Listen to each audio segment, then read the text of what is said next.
মুক্তিত নিস্পৃহ যিটো সেহি ভকতক নমো ৰসময় মাগোহো ভকতি সমস্ত মস্তকমণি নিজ ভকতৰ মৎস্য ভজুহেন দেৱ যদুপতি যাৰ ৰাম কৃষ্ণ নাম নামে ভৱ সিন্ধু তৰি পাৱে পৰম পদ পাপী যত সদানন্দ সনাতন হেনয় কৃষ্ণক সদা উপাসা কৰোহো হৃদয়ত। আশা কৰোঁ সকলো কুশলে আছে। আজি মাধৱদেৱ গুৰুজনাৰ পবিত্ৰ তিৰুভাৱ তিথি উপলক্ষে গুৰুজনাৰ চৰণত সেৱা জনাই সকলোৰে কুশল প্ৰাৰ্থনা জনালোঁ। আজি কি ক'ম, দেউতাৰ এখন কিতাপ আছে মাধৱদেৱ, আমাৰ মাধৱদেৱ প্ৰশ্নোত্তৰ গ্ৰন্থ।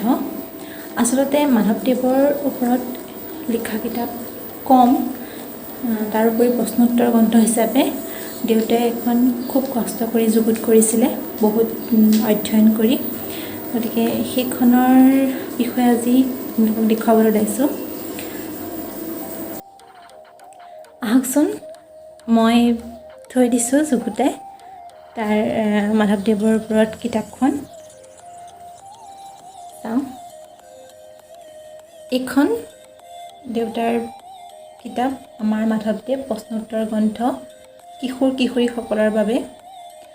ইয়াত প্ৰশ্নোত্তৰ আছে, কাৰোবাক যদি প্ৰয়োজন হয় গ্ৰন্থখন ল'ব পাৰিব, অতিকৈ দৰকাৰী। ইয়াত মাধৱদেৱৰ ওপৰত বহুখিনি প্ৰশ্নোত্তৰ পোৱা যায় আৰু তাৰোপৰি প্ৰতিটো নামঘোষাৰ ঘোষাসমূহৰ শুনি পোৱা যায়। কাৰোবাক লাগিলে এইখন ল'ব পাৰে। দেউতাৰ কিতাপখনৰ উপৰিও মোৰ লগত আছে অকণিৰ মাধৱদেৱ বুলি এখন কিতাপ।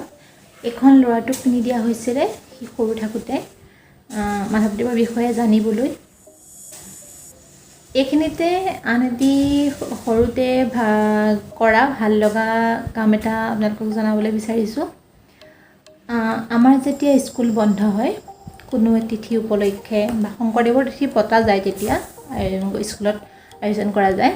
কিন্তু আন কিবা বন্ধ থাকিলে, ধৰক 15 আগষ্টৰ দিনাখন স্কুল যোৱা নহয়, তাৰোপৰি বিভিন্ন বন্ধসমূহত নেতাজী সুভাষ চন্দ্ৰ বসু জন্মদিন বা এনেকৈ বন্ধ, যিবিলাক বন্ধ দিন স্কুলত পতা নহয়, সেইসমূহ দিনত আমি যেতিয়া ঘৰত থাকোঁ, আমাৰ দেউতাই এটা কাম কৰে যে আমাৰ 3-4টা ল'ৰা ছোৱালীৰ মাজত এটা প্ৰতিযোগিতা আয়োজন কৰে।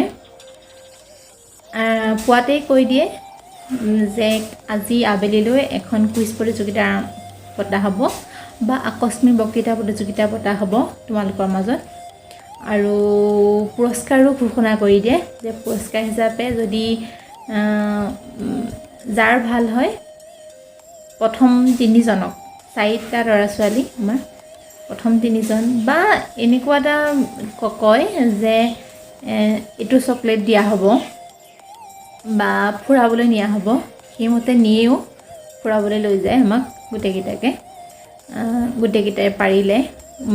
এইটো কয় যে গোটেইকেইটাই যদি পাৰে তেতিয়া মই ফুৰাবলৈ দিম, আৰু যদি এজনে পাৰে তেতিয়া তেওঁক মই এইটো বস্তু দিম, এনেকৈ কয় দেউতাই। সেই অনুসাৰে আমি পঢ়োঁ। যাৰ বিষয়টো থাকে, যাৰ ওপৰত সেইদিনাখন বন্ধ হয়, ধৰক মাধৱদেৱৰ তিথি উপলক্ষে বন্ধ আছে, সেইদিনাখন মাধৱদেৱৰ বিষয়ে আমাক পঢ়িবলৈ কয়। হয় আকস্মিক বক্তৃতা প্ৰতিযোগিতা পাতে, নহয় কুইজ প্ৰতিযোগিতা আয়োজন কৰে। ইয়াৰ পৰা আমাৰ সেই মাধৱদেৱৰ বিষয়ে জনাও যায়, তাৰোপৰি সেই যেন এটা উৎসুক দিনটো বন্ধ দিন বুলি কোনো শুই বহি নকটাই যে আমি মাধৱদেৱৰ বিষয়ে অধ্যয়ন কৰিলোঁ, সেইটো এনেকুৱা এটা ভাল লগা দিশ। গতিকে তেনেসমূহ কৰিব লাগে। অকণিৰ মাধৱদেৱ ডক্টৰ ভূপেন্দ্ৰ ৰায়চৌধুৰীৰ এই গ্ৰন্থখনৰ এটি ভাল লগা বিষয় মই পঢ়িবলৈ ওলাইছোঁ। ভাল লগা মানে সকলোৱে ভাল লগা মাধৱদেৱৰ বিষয়ে বাৰু, কিন্তু তথাপি এটা বিষয় আমি সকলোৱে জানো মাধৱদেৱৰ নাটসমূহৰ বিষয়ে। মাধৱদেৱ গুৰুজনাৰ নাটসমূহ অৰ্জুন ভৰ্জন হৈছে এখন অংকীয়া নাট।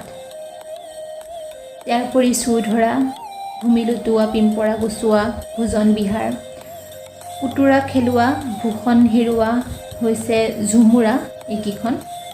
এই নাটবোৰৰ কাহিনী গীত অতি সৰল আৰু বহুত ভাল লগা।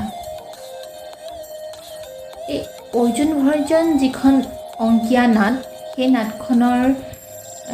নাটখন এখন চমুকৈ ইয়াত বৰ্ণনা কৰিছে, অকণিয়ে বুজিব পৰাকৈ, সৰু ল'ৰা ছোৱালীয়ে বুজিব পৰাকৈ। মই তাকেই পঢ়ি শুনাবলৈ ওলাইছিলোঁ আজি মাধৱদেৱৰ তিৰুভাৱ তিথি উপলক্ষে। অৰ্জুন ভঞ্জন। এদিনাখন যশোদাই গোপীসকলক আন কামলৈ পাছি নিজেই দধি মঠিবলৈ ধৰিলে। তেনে সময়ত শ্ৰীকৃষ্ণই মাকৰ কাষলৈ আহি স্তনপান কৰিবলৈ বিচাৰিলে। মাক পুতেকৰ মুখত দধি মঠিবলৈ এৰি নিজৰ গাখীৰ পিয়াবলৈ ধৰিলে। সেই সময়ত গোপীসকলে আহি খবৰ দিলে যে ক্ষীৰৰ গাখীৰ উতলি পৰিব ধৰিছে। ফলত পুতেকক ঠেকেচা মাৰি থৈ যশোদাই উতলি থকা গাখীৰৰ কাষ পালে। ইফালে শ্ৰীকৃষ্ণৰ ঠেহ লাগিল।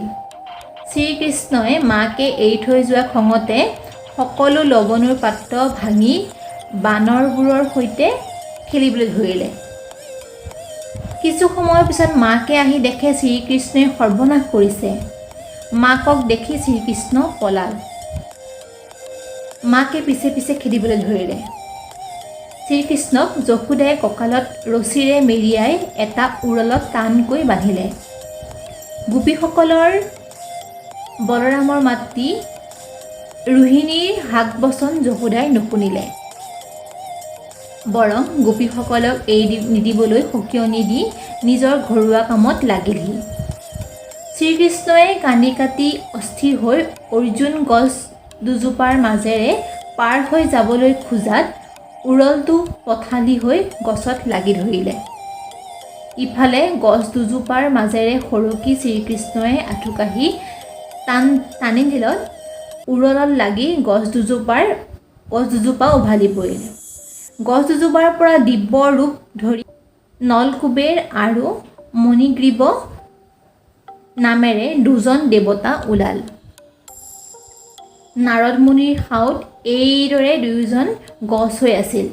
দুয়োৱে শ্ৰীকৃষ্ণক পৰম ঈশ্বৰ বুলি জানি নানান তুতি মিনতি কৰি মুক্ত হৈ নিজৰ ঠাইলৈ গ'ল।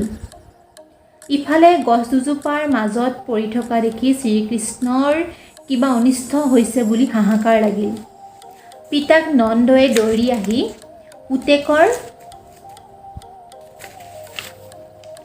জৰীৰ বান্ধ খুলি দি গাৰ পৰা ধূলি বালি জোকাৰি কোলাত লৈ চুমা খালে।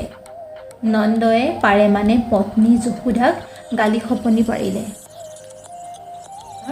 এই কাহিনীটো আমি জানোৱেই, তথাপি আজি এই দিনটোত পঢ়ি শুনালোঁ শ্ৰীকৃষ্ণৰ কত যে লীলা। সেই গছ দুজোপাত লাগি থকা নলকুবেৰ আৰু মণিগ্ৰীৱক দুজন দেৱতাক যেন উদ্ধাৰ কৰিলে, উদ্ধাৰ কৰিবলৈকে সেইটো খেল খেলিলে। সেইটোৱে ইয়াৰ এটা মুখ্য বিষয়।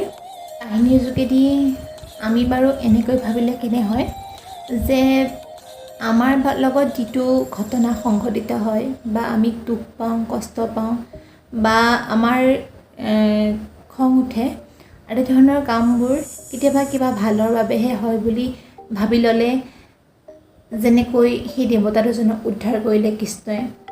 আজি গাখীৰখিনি উতলি নহা হ'লে বা গোপীসকলে কৃষ্ণৰ মাক যশোদাক নামাতা হ'লে বা কৃষ্ণই সেই খঙতে যদি সেই লৱণৰ পাত্ৰসমূহ ভাঙি চুৰমাৰ নকৰিলেহেঁতেন, সেই দেৱতাকেইজনী উদ্ধাৰ নহ'লহেঁতেন। আজি সকলো হেঁতেনেই কথাবিলাক। গতিকে যদি কিবা এটা ঘটনা হয় নিজৰ লগত বা আনৰ লগত বা আমাৰ ক্ৰোধৰ কাৰণ হয় সেই কথাটো কেতিয়াবা কিবা এটা ভালৰ কাৰণেই হৈছে বুলি ভাবি ল'লে বাৰু কেনে হয়, ভাবি চাবচোন কথাটো। পিছত গৈ ইয়াৰ উত্তৰ এইটোৱে ওলায়। কেতিয়াবা কিবা এটা ঘটনা হৈ যোৱাৰ পিছত আমি এইটোকে ভবা হয় যে কেতিয়াবা ভালৰ কাৰণেহে হয়, কেতিয়াবা দুখ কষ্টসমূহ ভালৰ কাৰণেহে আহে, কিবা এটা ভাল হ'বলৈহে দুখ পোৱা যায় যেন লাগে। কথাটো আপোনালোকৰ লগতো হয় নেকি ভাবি চাবচোন। আজি এয়াই আছিলে। আশা কৰোঁ আপোনালোকে আজি ভিডিঅ'টো ভাল পালে। যদি ভাল পালে চেনেলটো লাইক কৰিব, ছাবস্ক্ৰাইব কৰিব, লগতে শ্বেয়াৰ কৰিব, বেল আইকনটো পৰৱৰ্তী এনে বিষয়বস্তু উপভোগ কৰিবলৈ। আজিলৈ আহিলোঁ, ধন্যবাদ।